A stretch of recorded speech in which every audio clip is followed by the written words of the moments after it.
Good evening, everybody. Welcome to a very special Thanksgiving live stream. I'm so excited to spend the next hour chatting with you guys about 5 animals that I am super thankful for. And in true Shelby on Safari fashion, it's not going to be all what you might think. In fact, I'm going to tie in some of course, my favorite animals, but also some animals you may not have heard of, and some interesting facts along the way, because you know I love a quiz, like a little pub quiz. Hello, Alice. Nice to see you. I don't know why I sung your name, but I did. Hope you are well. And yes, of course, Alice already preempted what, in fact, I was going to say. I would love to hear from you guys what animals you are thankful for, and probably what Alice has mentioned, Tammy the cat. I'm pretty sure Maui will probably be interrupting us at some point, and I am ever so thankful for what he does and interrupts. Debatable though. But yes, so please let me know if you're joining either live or watching later. And of course, like Alice already did, tell me which animals you're thankful for.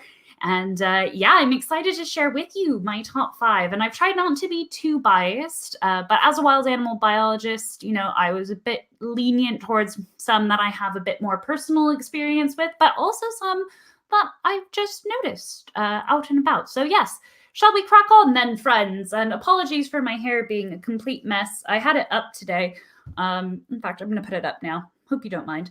But hopefully you guys are having a good week. For those who may not be in the know, the whole reason why I'm doing a Thanksgiving live stream is because it's Thanksgiving on Thursday.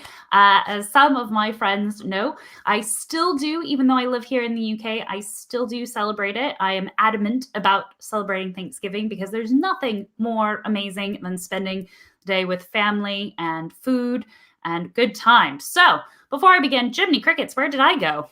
Ooh, let's see. Oh, I'm down here at the bottom. So yeah, in case you're wondering where you can find me, Twitter, Clubhouse, Instagram, Facebook, that's where you can find me. And you can also find me at the pumpkin pie, apparently, which I put on there because I love pumpkin pie. And it's very, very important that you have pumpkin pie with whipped cream. There's no alternative. And yeah, Rita is grateful for Starkey. Yes, Starkey Larky. She's been, if you've been following me on Instagram, actually, you probably have noticed each night I've put a little picture of where is Starkey hiding? And little Starkey, she likes to sit on the windowsill, but she sticks like either her leg, part of her leg, or her tail out from under the curtain. It's really funny. I think she's pretending to be hidden. Giving thanks to Jesus at this time of year. Always good, always good. For a second, when I read that, I thought it said Jesus.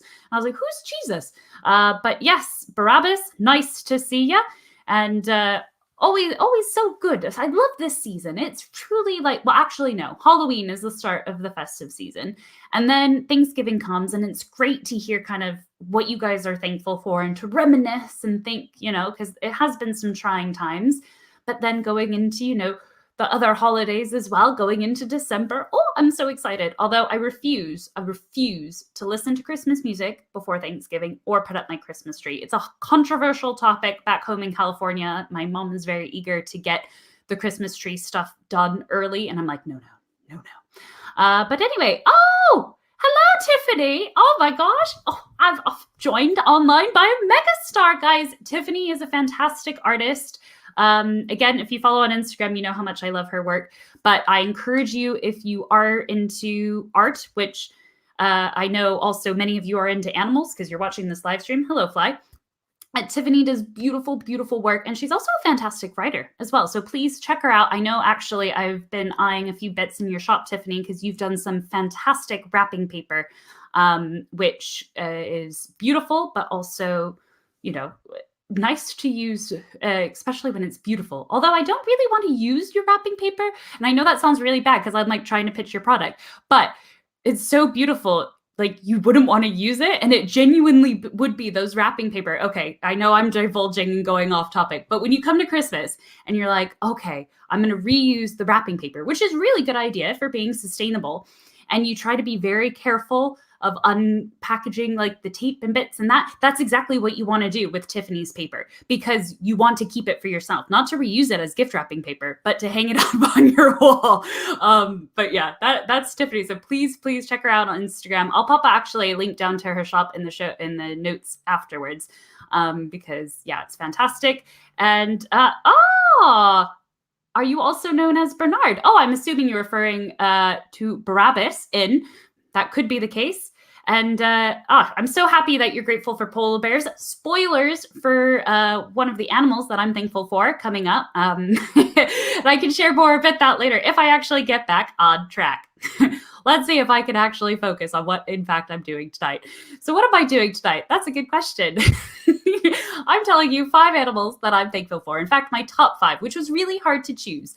But I thought, actually, why not start off with a one out of left field, quite literally. Let me get my PowerPoint ready, but this is a hoverfly. Now, for some of my friends who may be like, whoa, Shelby, that's not a hoverfly. It genuinely is a hoverfly. And you're like, no, it's a bee. But see, this is one of the things that I love about hoverflies. Batesian mimicry is what it's also known as. It refers to when a particular species mimics another species to protect themselves from predators. And so these guys do it fantastically, because at first glance you might have been like, why is she thankful for wasps and bees? But alas, no, friends. My first to last of the evening. Here we go. I hope Grace is keeping track. They do it so well, and it's to, it keep themselves safe from predators, because why would you want to attack a bee or a wasp? No, but if you look like one, you might be in the safe running. And oh dear, I got the whole gang chiming in. See, Tiffany, if this is your first time joining us on a live stream on YouTube, you're in luck, because we got some hootenanny hollering shenanigans here, like our friend Dom from the Berta app. Indeed, you're a bee. Indeed, it's not a bee, it's a hoverfly. I assure you, Dom, that it is indeed a hoverfly. Now, one crazy thing about hoverflies is that there's not just like one species of hoverfly, but I generalized hoverflies as a whole for the top 5 animal that I am most thankful for. There's actually 6,000 different species of hoverfly in 200 genera, and that have been discovered worldwide. So these guys are all over, except when it becomes most extreme. So Tiffany mentioned polar bears earlier, and kind of that extreme of the cold. There's no hoverflies up there in Antarctica, and there's none in the extreme deserts or, at incredibly high altitudes. But apart from those kind of extreme localities, hoverflies and the variety, the plethora of 6,000 different species, and, that's a lot. That's a lot of different hoverflies. And you might be thinking, okay, cool, they look like wasps, they're all over the place. Why should we care? Well, I feel like, actually, let's do a pub quiz question next, because I love to quiz you guys. This one's a little bit depressing, I'm not going to lie, but it's interesting. I want to hear from you guys, what, on average, how long do you think an adult hoverfly live for? Now, I know this whole PowerPoint is meant to be cheerful, and we're being very thankful, and we are very thankful, and hello, more shenanigans. Hello, Sean, good evening. I hope you had a good birthday, and hopefully you had lots of pictures from Peter. I'll have to send you more pictures. But yes, Katie's on it tonight, guys. Katie has thrown in A. She thinks adult hoverflies live on average for 2 weeks. Yes, and I was saying I'm sorry that this is a bit of a depressing slide, because it's quite a short lifespan, but I found it fascinating. Along with kind of when we talk Pokemon and I do the Pokemon animal comparisons, I love seeing, how many males to females there are on average kind of in the wild, the percentage. I love a lifespan. I don't know what it is, but I love learning about animal lifespans. And so here we go. We're going to throw one in. Any other guesses? Dom says 48 hours. Whew, that's tough. But that's not even one of the options, Dom. 2 days? Did I put 2 days? No, I didn't. See, I don't even remember. Was that 2 weeks? Okay, Alice is going for 2 weeks. All right. So quite a few different guesses.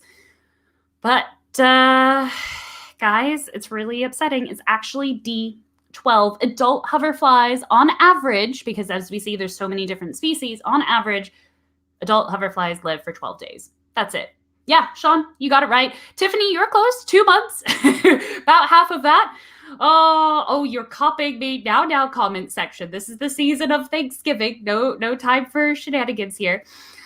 So going back to why I'm thankful for the hoverflies, let's move on and get this really cool picture. Look at this. I wish I could take credit for this one, but wow-wee. Look at the detail on these beauties. So yes, they look like bees, they look like wasps, but what exactly are they good for? Now, even though they look like bees, they can't actually carry as much pollen on their bodies as bees. However, what they lack for in that, they make up for how far they can travel. They can travel much further than bees and make technically more flower visits. So one could argue they're a bit better at pollinating. I guess it depends from what point of view you look at it. Because they protect crops. So like some hoverfly species, they really like eating aphids, which can destroy crops. They're good at recycling organic matter. And again, I mentioned kind of their ability to go the distance. They're great at long distance pollinating. So I guess some more facts and figures before I move in. I'm going to read from my notes here because I want to get this right because there's a lot of numbers. So within kind of hoverflies, this is nuts, guys. Within the hoverflies, they are known to visit at least 72% of global food crops. So I mentioned in the beginning how hoverflies, they have quite the great range around the world, except, those extreme localities like Antarctica and the deserts. So globally, they can reach, 72% of global food crops. That's a huge percentage, which is estimated to be worth around $300 billion per year. So you can see why I'm super thankful for the hoverfly for what they do as pollinators. And I know bees are really important as well, but in true Shelby on Safari fashion, I wanted to introduce you to the hoverfly and raise importance of what they do as per help, pollinate our food, because I don't know about you, but 72% of global food crops, that's quite an impressive figure, let alone obviously the money that goes involved. So yes, please let me know, continue to let me know in the comments which animal you are thankful for. But guys, that is number 5, the hoverfly. Now, I'm chuffed Tiffany's still around because it's time to talk about polar bears, which I actually think, do I have much polar bear stuff in here? Oh, I do. Look at me rolling around. I have this bad boy. So I will make this more prominent because I notice I'm a little bit tiny in the screen.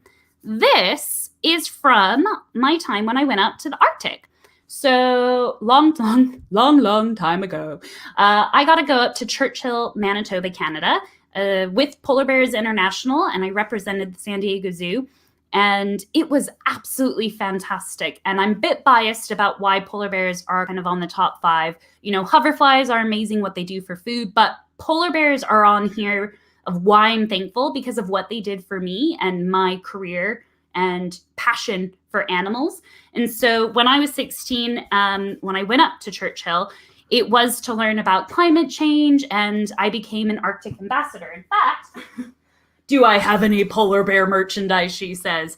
I have my Polar Bears International badge here, as well as my really cool badge for the helicopters. Oh my gosh, more friends. Oh, UK amphibians have joined us. Hello, guys. They have some fantastic videos on the animals and their care. I love seeing the spawning videos, by the way, guys. Great job with that. Nice to see you. But I've just made my way to animal number 4 that I'm thankful for, which was the polar bears. And so again, it's more personal, the polar bear one to me, because of seeing a wild polar bear. And it was fascinating to go out on the Arctic tundra to experience just a sliver of what it's like, for these bears with the impacts of climate change, not allowing them to get out to the sea ice to hunt, and seeing the human interaction between polar bears and people in the town of Churchill because they can't get out. to hunt the seals, so they're on land for longer. And so this is actually a picture, not one of mine, because my camera quality when I went wasn't the best compared to nowadays. It was that long ago. But this is Churchill, Manitoba, in fact, and you can actually see the picture because I hid that from you. So there's the picture. Guys, oh, I swear to God, this is not my first live stream. I swear I've done a few of these before. And yeah, so this was the site, and you can't really see in this picture, but it's flat. And for someone at that time, I was, from California, I'd been to Hawaii a few times, I've done some traveling, and where the places I had been had always been rather mountainous or hilly.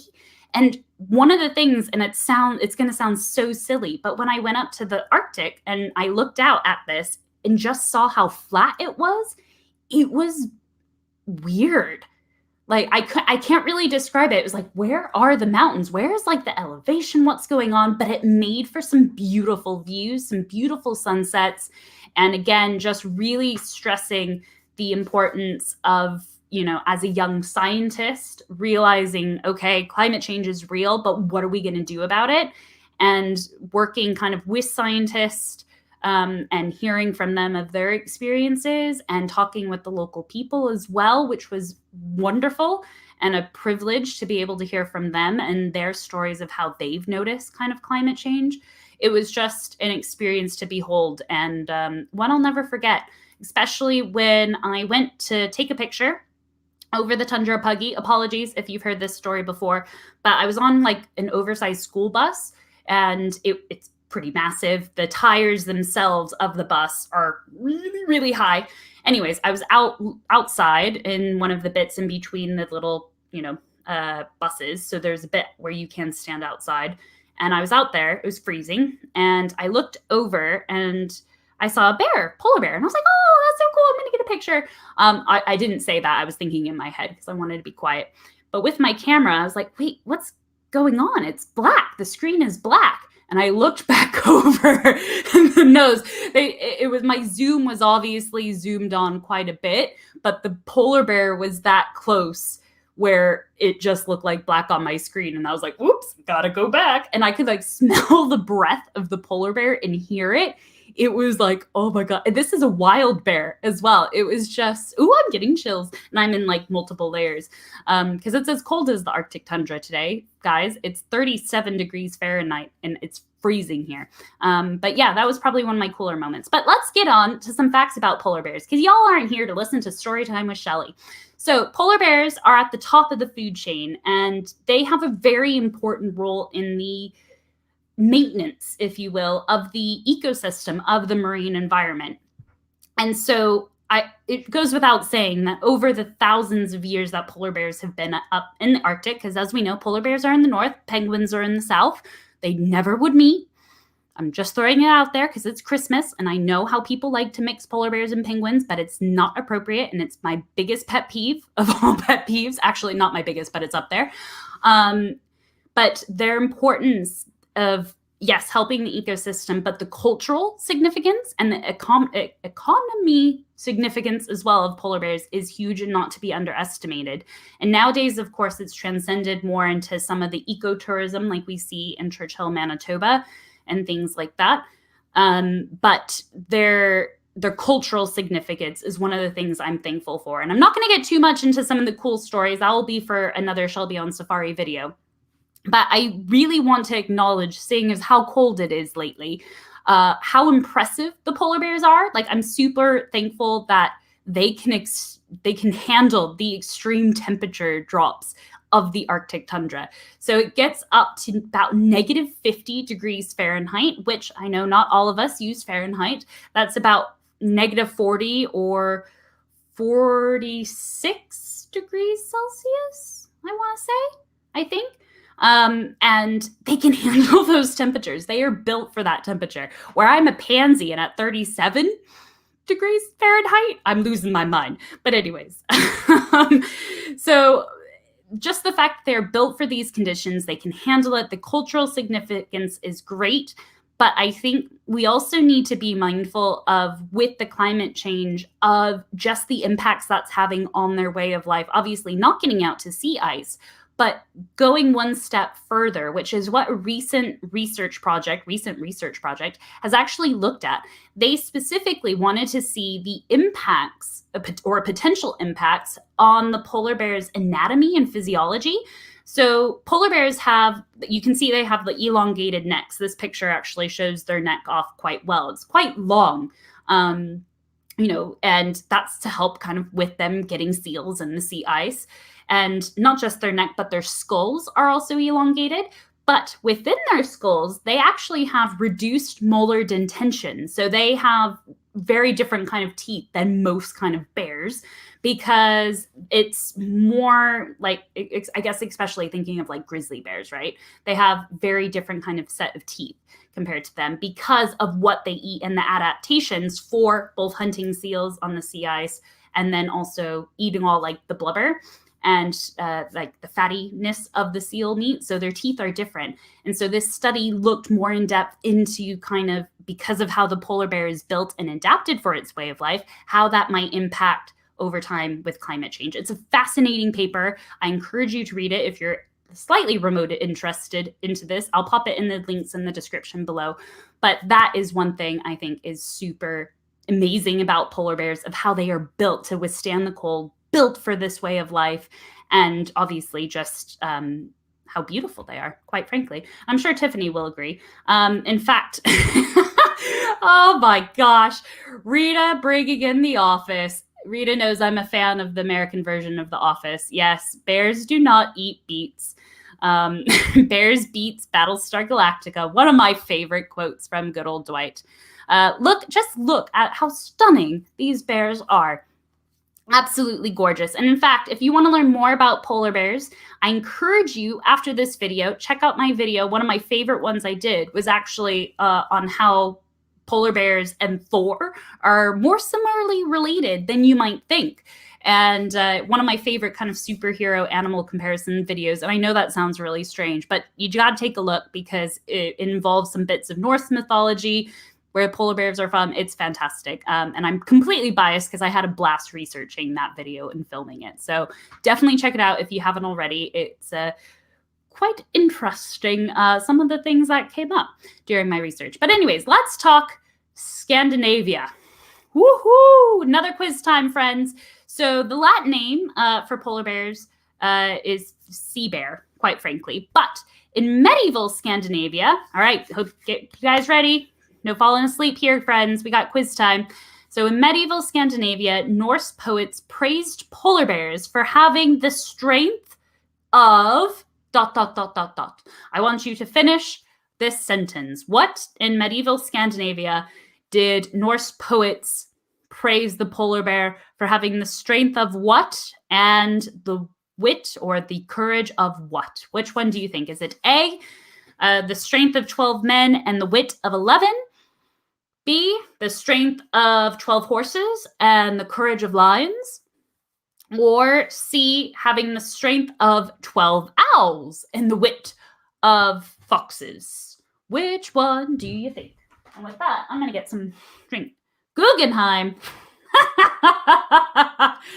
Oh boy, the shenanigans never cease to amaze me. You guys are bringing such smiles to my faces.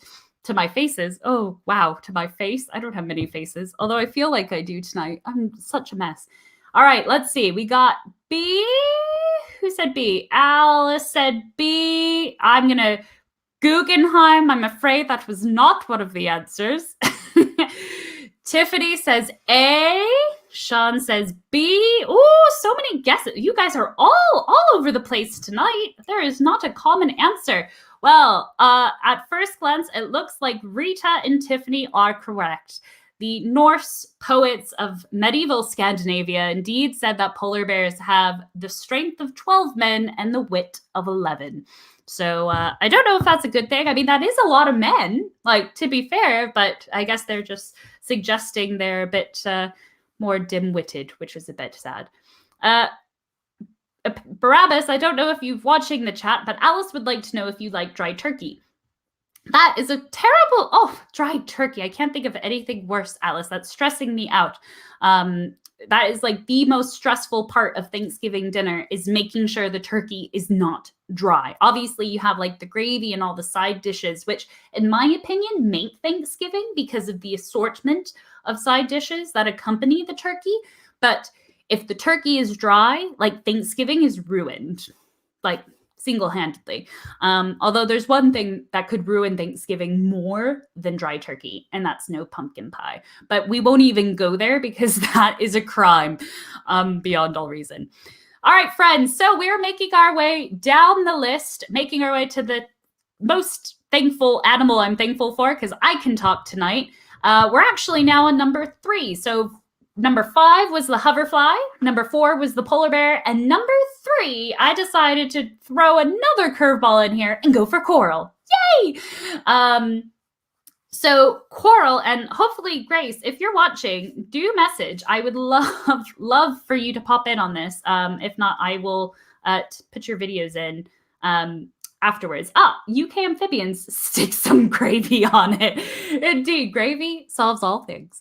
But up next is coral, guys. So number 3 on the list of animals I'm thankful for is coral. And I know this is quite out there, but I highly recommend at some point in your life, if you have the opportunity to make your way to the Hawaiian Islands, I highly recommend it. I know there's many other places you can go, and I'm completely biased about Hawaii because I spent many years on the beautiful islands of the Big Island and Oahu in particular. Sometime on Lanai. Lanai is lovely, my favorite island. Maui's nice too, to be fair. But anyways, the Hawaiian Islands are a beautiful chain in the middle of the Pacific, quite literally, and just surrounded by natural beauty. And it was really hard to pick one of my favorite kind of Hawaiian animals to represent what I'm thankful for. So for example, one of my early videos, which I highly recommend you don't watch because it's so embarrassing, although you can see how far I've come, is looking into some of my favorite animals that you can find on the North Shore of Oahu. So I mentioned the Hawaiian monk seal, which was one of the animals I was actually going to put in of what I'm thankful for, or the Oahu tree snail, which are really cool and quite rare.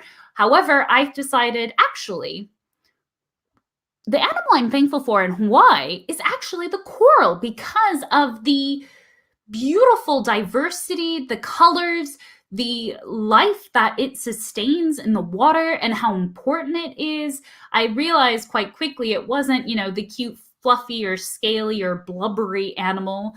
It was, in fact, coral that connected all of these things. And so... it's just stunning. And the colors are gorgeous. This picture does not do it justice, but I wanted to bring up coral because Hawaii is a crucial site for global coral reef conservation. And for those of you that watch the channel, I'm also a big Pokemon fan, and so Corsola comes to mind. And in one of the recent games, we see Corsola has become sun-bleached and is like a ghost. And in fact, that's one of the Pokemon comparison videos I want to do in the future, because I'm really chuffed that Pokemon kind of brought that to attention. As sad as it is to see sun-bleached kind of ghostly coral, it is important for us to recognize. And with that kind of in mind, within Hawaiian waters, there are so many endemic animals, like the Hawaiian monk seal, that come to mind. But in the Hawaiian chain in particular, they have one of the highest concentrations of endemic marine species anywhere on Earth. And within that, 85% of the United States coral reefs are in Hawaii. And so therefore, it's a very important place to kind of protect and to monitor, and we need to do our part to help save coral reefs and prevent coral bleaching as much as we can. Obviously, Great Barrier Reef comes to mind. I haven't had the pleasure of visiting there yet, but it's on the list for sure. So again, quiz time, friends. Here we go.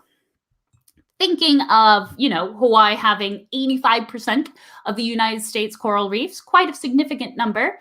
Considering that, how much do you folks think do Hawaii's reefs, and I had fun with Hawaii. So there actually is like a little hyphen between the I's in Hawaii. So that's why it looks a little weird.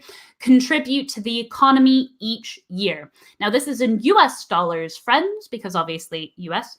I do like to try to translate between American and pounds or Fahrenheit and Celsius.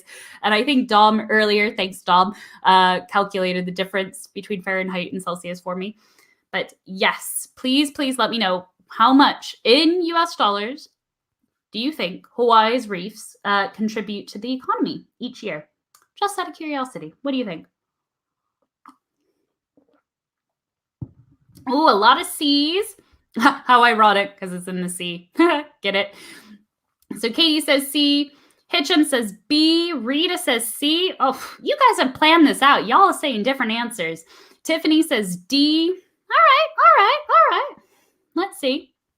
Ah, yes, UK amphibians, throwing it in there. Yeah, just how sad it is to see them bleaching. It is very sad indeed. And there's a few things that I'm going to talk about afterwards that we can pay attention to hopefully prevent things like that, little things we can do, little steps that we can change to make sure that we do our part to help protect it. But any other thoughts before I reveal the answer? Any other guesses? It turns out that Alice, Katie, and Rita are all correct with C. And UK amphibians as well. Well done.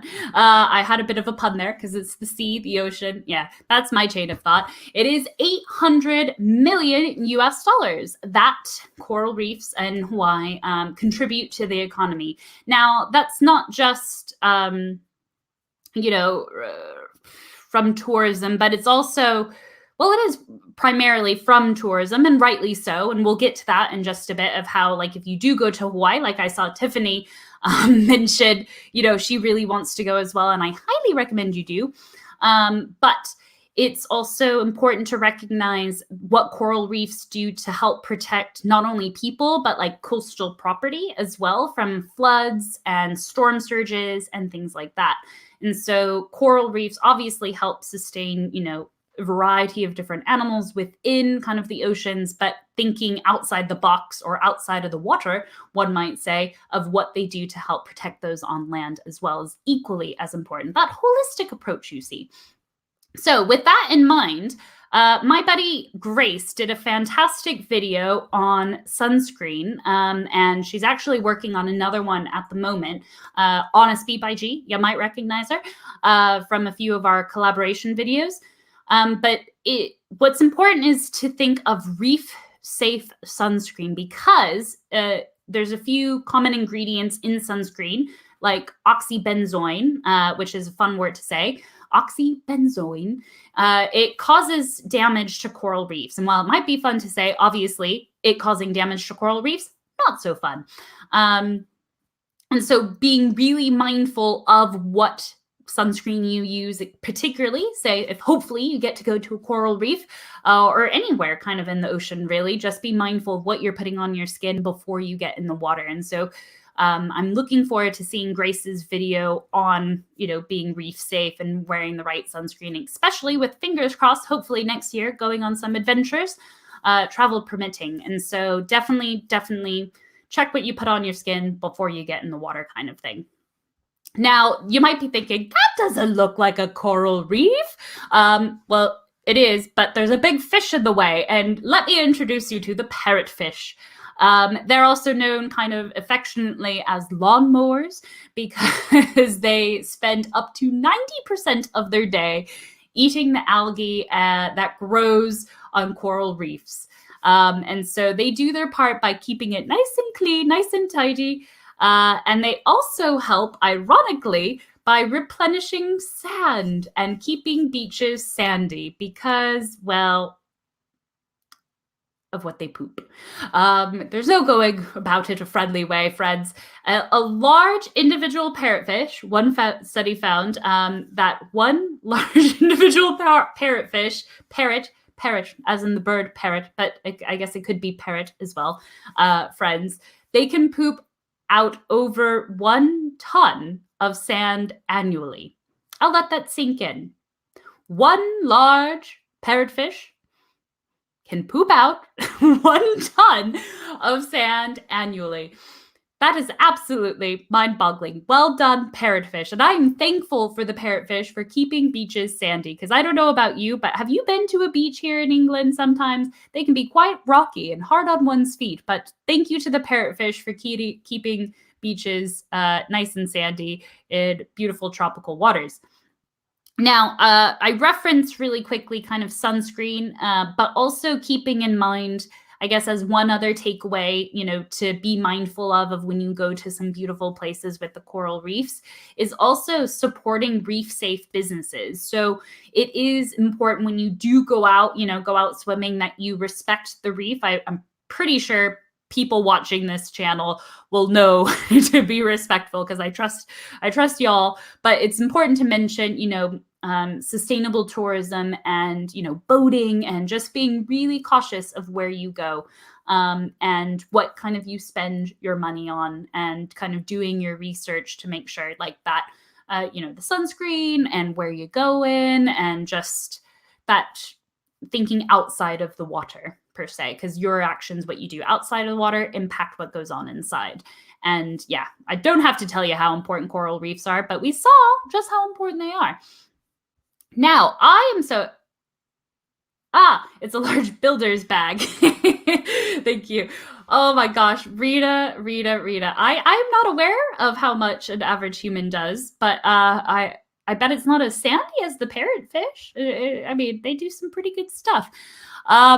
Let's move on to these beauties now, shall we, friends?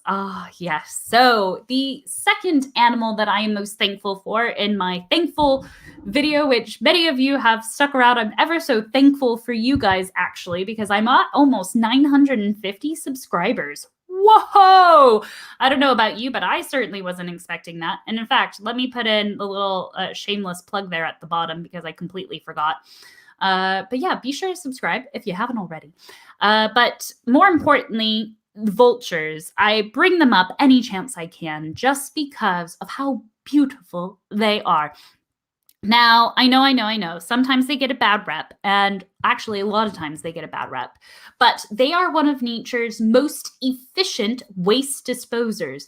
Not to mention the smooth transition from the parrotfish of them pooping and being disposers and distributors of sand.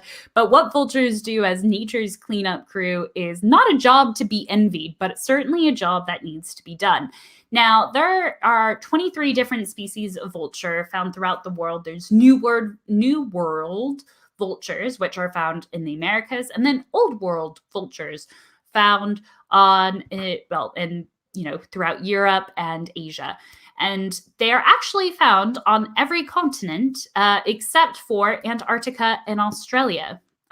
So poor Aussies don't have a beautiful vulture, but to be fair, they have a lot of other impressive animals as well. Now, this beauty in this picture, I know I said vultures generically, but I am going to focus on one vulture, but I had to give special mention to this vulture. And I'm not going to actually say what species of vulture it is. I would like you guys in the comments to guess what species it is while I take a drink of my cloudy lemonade. So let me know in the comments which species of vulture you think this one is. And I'll give you a hint. It has a country's name in it. It is always so awkward drinking while doing a live stream, because it gets really quiet. I wish I had elevator music when I'm drinking, so then that way there's no awkward silence. And also, I'm pleasantly surprised that Maui hasn't interrupted yet, although I'm very thankful for him, and obviously thankful for all my animals. But I felt like you guys would already know that, and so I thought I'd cover some of the other animals. Anybody have any guesses of what vulture this is? I give you a hint. It has a country's name in the title. I'll give you another hint. It is an old world vulture. So it's on it's on this side of the world, throughout Europe and Asia and Africa. Any hints? Any guesses? Yay! Hitchum, well done! It is indeed a Egyptian vulture. Oh, and it lives in Algeria. You are so lucky if you get to see an Egyptian vulture in the wild. I'm pretty sure I would cry. And Hitchum, thank you so much for joining us. And wowie, to be able to see and to like live amongst these. That is so cool. But yes, it is an Egyptian vulture, one of the species of vulture, but not the one I am most thankful for, although I'm really thankful for him. This is the vulture that I am most thankful for. And actually, I feel like I should probably go back to the Egyptian vulture, even though, well, actually, I'll refer to diclofenac, because if you've watched my vulture video on, why vultures are important, diclofenac will sound familiar. And that's because that was the drug that was given to kind of older cattle as a painkiller to help them kind of with joint problems and, the problems of old age. But unfortunately, diclofenac was not so good for the vultures, the cleanup crew, because, the cows would die and they'd be left out for the vultures, which was a nice idea. However, when the cows had diclofenac in them, the diclofenac was then eaten by the vultures, because they were cleaning up the cows, and diclofenac did pretty much almost wipe out a couple different species of vulture. But luckily, and this is why I put kind of this bit in here, is because I'm thankful for the work that countries and organizations have actually done since then. And this is within living memory, guys. This is not, 50 years ago. This is within, the past 10 years that this has happened, where countries have worked together to sign to make, say, like diclofenac, not available for sale, and they found a different drug that is now used, and making that easily accessible to people to give that to their cows to help vulture population recover. Now, it's not something that unfortunately is going to like snap your fingers and the population of vultures is going to come back. It is going to take a while, but I guess that's one of the things that I'm thankful for, is that people intervened when they did to help stop and raise awareness. Vulture Awareness Day, I think it's in September, comes along every year and raises awareness. And it's a fantastic opportunity to showcase how important these birds are and how we are all connected in the circle of life. And I'm not going to sing the song because I don't have the rights. But for example, and I go more into this in the vulture video, but with the vulture population kind of declining because of the diclofenac drug, that then led to other problems for people living kind of in India in particular, because feral dogs populations were on the rise, because they, the food source of the cows kind of needed to be eaten, and vultures weren't around to take that. So they filled that niche, and then rabies increased, and it was just this crazy kind of, and then, but luckily, again, because of the intervention of organizations and countries working together with scientists and people, it's been a great success story in a sense, where we've saved them from extinction so far, but work is still needing to be done. Speaking of work needing to be done, the California condor. This bad boy is a fellow California native, and another example of why I'm thankful for people actually stepping in and helping animals when they did. But before we get to a bit of the California condor backstory, I want to know, true or false, do you guys think the California condor has the largest wingspan of any American bird? So any bird that is found in the Americas. And yes, that doesn't count the bald eagle, which I would say, do you think who's big? Because they're quite big birds. They have quite a big wingspan. Who has the bigger wingspan? Is it the California condor or the bald eagle? Which one do you think? Yes, Tiff. Indeed, it is nice to hear a great conservation story, and equally so, I think it's important to discuss bits where it's not going well. And I mean that in like the nicest way, where it's important we learn from mistakes that were made in the past to then hopefully not make them in the future, but also remind ourselves of, these success stories too. It's so great to hear. And, here in the UK, I mean, you do fabulous artwork with, UK species in particular. I think of the red squirrels and things like that. And so it is, important to raise awareness for those friends as well. So Condor, oh, Kenneth is here. Hello, Kenneth. I hope you're well. Guys, Ken's son had animal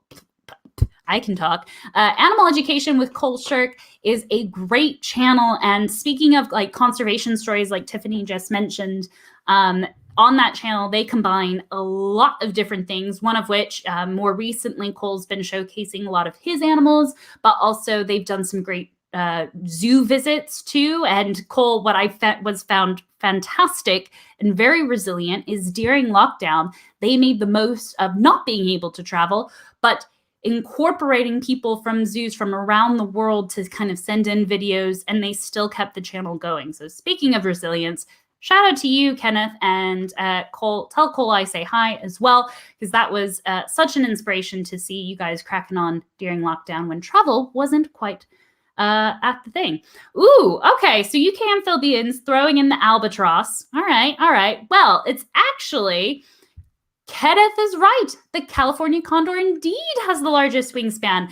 They have about 2 feet more than the bald eagle, so quite a bit more. But yes, let's go back to that picture just so you guys can relish in how absolutely stunning these birds are. So I'm sure many of you may know the story of the California condor, but a whirlwind version. They were put on the endangered species list in 1967. Fast forward to, say, the 1980s, it was estimated that 3 out of 4 California condors in the wild were either dead or dying from lead poisoning. So those are odds that are certainly not in your favor, especially if you're a California condor. And eventually the numbers declined so drastically that only 22, let me say that again, 22. And no, I'm not going to make a Taylor Swift joke about the song because it's super serious. 22 California condors remained. That's it. And luckily, the decision was made, albeit quite controversial. And Tiffany, kind of going back to conservation stories, this was quite the controversy, if you will, if I'm going to say it with my British accent, to actually take animals from the wild and bring them into captivity. And it was very risky business. And, luckily, touch wood, it worked out in our favor, where nowadays they are making a recovery. And that, again, was, I'm thankful for places like the San Diego Zoo, and the other organizations. I think LA Zoo was involved in it as well. And not just zoos, but other organizations in this kind of recovery, captive breeding program. And in the scientific community, we refer to that as ex situ conservation. So ex situ, whereas in situ is like in the species, environment, working on conservation projects. But ex situ is being taken out of, in, say, like a zoo environment.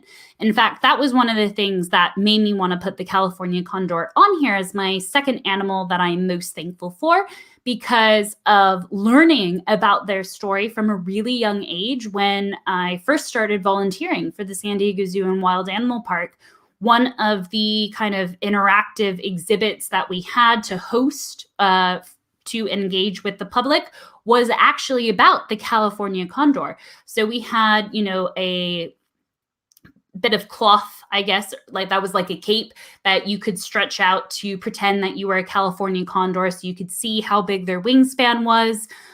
There was example radio trackers that had been used that you can see here on this bird flying. So you could see just how big they were and how heavy they are and whatnot. But one of the most important artifacts, if you will, at this table was a puppet. And I know what you're thinking. You're like, what? Why would a puppet be at this table? But it was a puppet in the weirdest sense, because it had this weird face. It was kind of painted, but it looked like a California condor.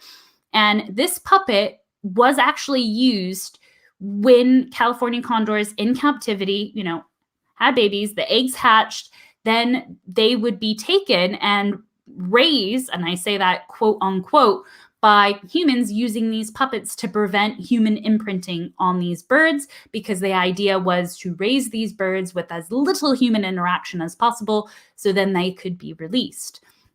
And the puppet itself was terrifying, but it suited for the needs.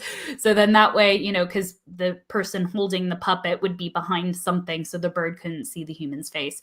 But it's absolutely fascinating to be able to use that puppet and share that story of the ingenuity and the, ever evolving aspect of conservation, and especially kind of what zoos do for conservation as well.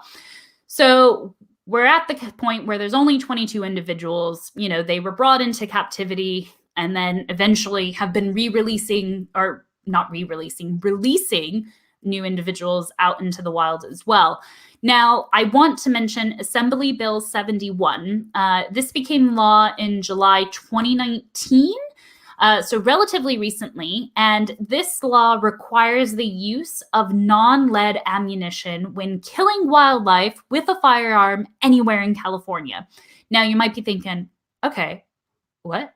But the important part of that bit was non-lead, because that's unfortunately what's still killing off California condors. One of the few things.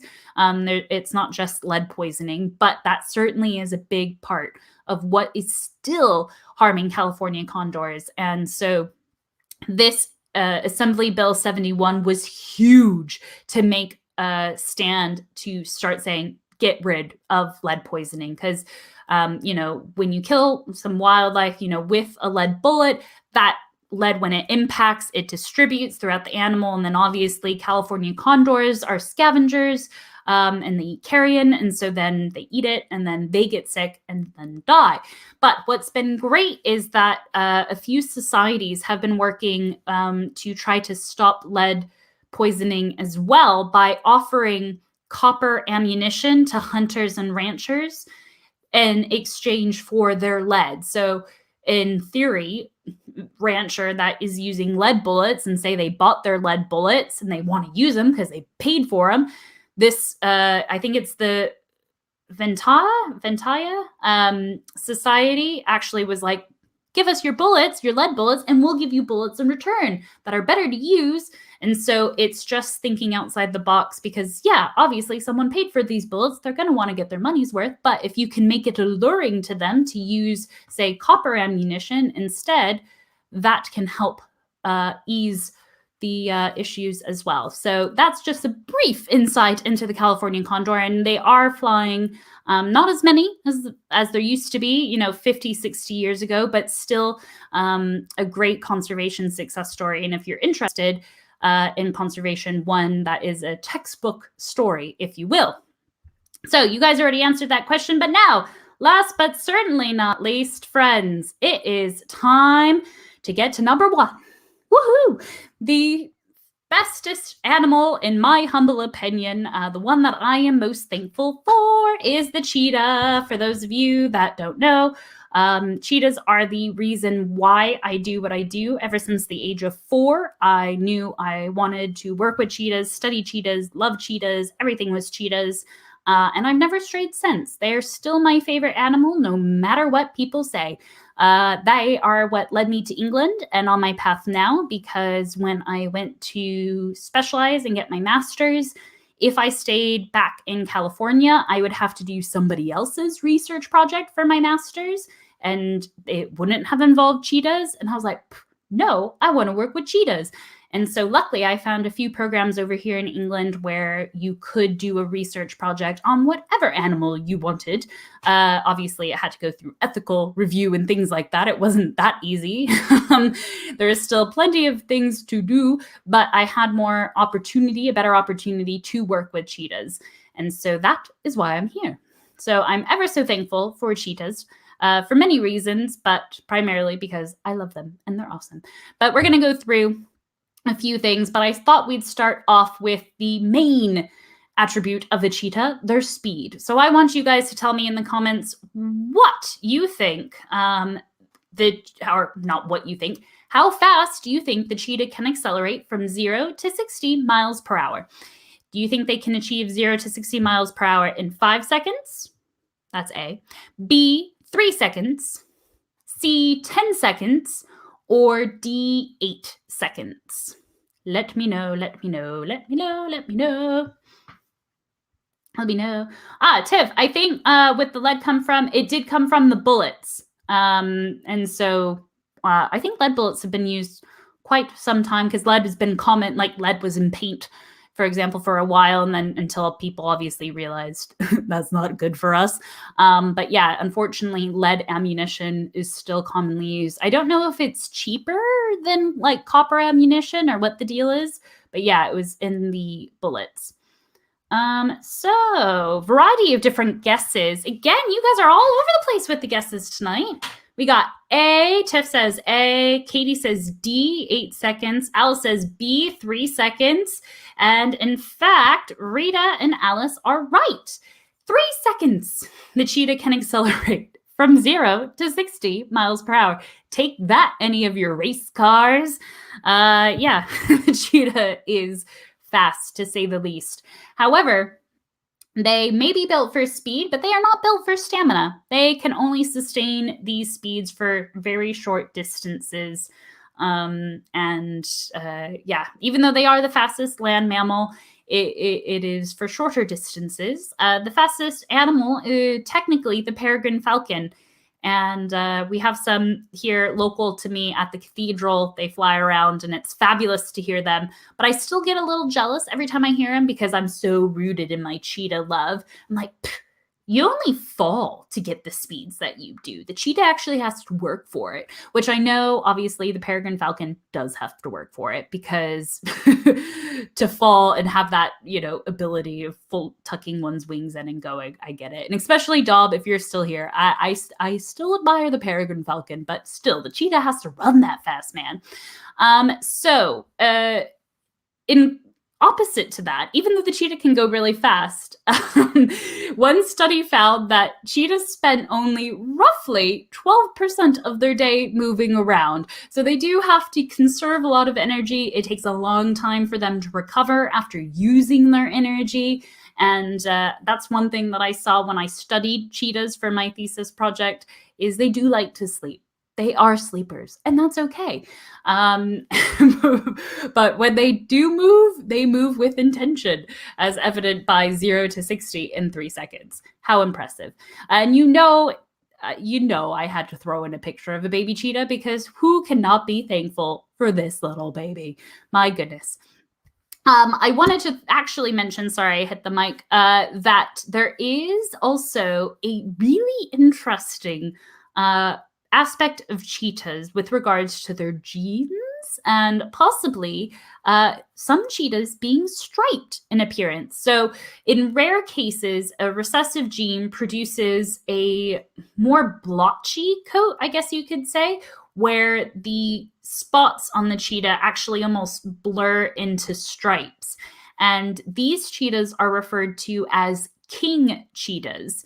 And while they may not look like the spotted kind and they may look like a completely different species, they're not. They're still cheetahs and they only differ by that one gene.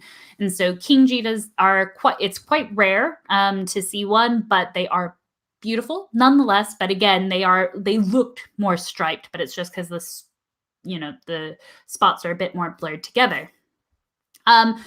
One aspect of cheetahs that is a bit different that sets them apart, there's many different things, from the other big cats, but the fact that they are also active during the day.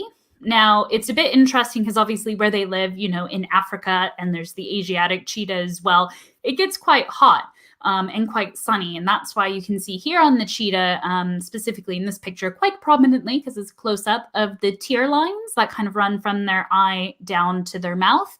These act as built-in sunglasses for the cheetah. You know how American football players put like the black spots under their eyes? That's what this is believed for them to do. And you might be thinking, okay, why would the cheetah want to run during the heat of the day? However, it's important because the cheetah, like I said, is built for speed, not for stamina, built for speed and not for strength. They're predators out in the wild. And yeah, I say predators, one might consider a lion or a hyena a predator in the sense that they would still steal the cheetah's kill. So if the cheetah makes a kill, chances are there's a high chance it might get stolen. In fact, one study found that over 1 in 10 of cheetah kills were stolen by hyenas or lions. And lions have been known, to kill baby cheetahs and whatnot. And so, funny story, when I was little, because I read up on cheetahs as much as I could, I wasn't terribly a big fan of The Lion King because in my mind, I was like, lions eat baby cheetahs. I don't like lions. So that still kind of lingers today because but I know, I get it. But it's still quite, little tidbit. I'm not the biggest fan of lions. And obviously when they steal cheetah's food, I'm like, come on, man, the cheetah worked for that. What have you been doing? So yeah, that's one great aspect of the cheetah hunting during the day, is that because during the day, chances are the lions in particular will be sleeping and dozing to avoid kind of the heat of the day. So they have better luck of keeping their prey. Another difference that they have kind of between them and the other big cats is with regards to the sound that they make. So like lions, for example, because we just talked about them, they have a 2-piece bone in their throat that allows the big cats to roar and make those sounds, and the ligament is quite flexible. However, the cheetah, they don't. They have a fixed voice box with divided chords. And so the cheetah has a bit more a diversity within their sounds. They can growl, they can chirp, they can hiss, they can purr, which is fascinating to be able to hear, especially like a cat the size of a cheetah purring. But then when they start chirping, especially the babies, when they call for their moms, it is so cute. So I highly recommend you look up cheetah sounds and cheetah chirping. And I do want to briefly mention before we go, because I'm wary of time, the conservation of the Asiatic cheetah. And I'll again pop links to this in the description below. But the Asiatic cheetah, kind of similar to the California condor in terms of just how drastic the numbers are getting. It's estimated that the Asiatic cheetah only has about 50 individuals left in a small pocket of Iran. And that's it for the Asiatic cheetah. There's a few differences between the Asiatic cheetah and the cheetahs found in Africa, primarily like size, but also slightly in the coat color as well, which is fascinating. But they are beautiful, also built for speed. But it is sad to think of just how drastically over their historic range, thinking that cheetahs are now only found in 9% of where they used to be historically is devastating, to say the least. And I'm completely unbiased when I say that it's devastating, but it is. And again, if we're going to be thankful for something, be thankful for conservation organizations stepping in, zoos doing their part to help raise awareness with education, even the documentaries and stuff. But there's so many incredible animals that we share this world with that many people don't even know exist, like the Asiatic cheetah or even the California condor or the hoverfly that I mentioned in the beginning of their role of being, important pollinators alongside bees. It's just fascinating how many animals are in this world that are like real life Pokemon that are incredible in their own right. And I just want to thank you guys for celebrating Thanksgiving with me and going through my top 5 animals that I am thankful for. First and foremost, though, of course, I am thankful for my own animals, but also thankful for you guys for joining me on this safari throughout this evening, but also on the past few months. It's been a fantastic journey, and I'm ever so thankful for you guys. And I hope you guys have a great Thanksgiving if you celebrate it. If you don't, still be thankful, I suppose. But I will see you guys in the next video, which I will post on Friday, which will be aptly on turkey vultures and turkeys and comparing those two animals, because the Thanksgiving fun doesn't stop here, my friends. Alrighty, thank you so much, guys, again, and I will see you later. Bye, guys.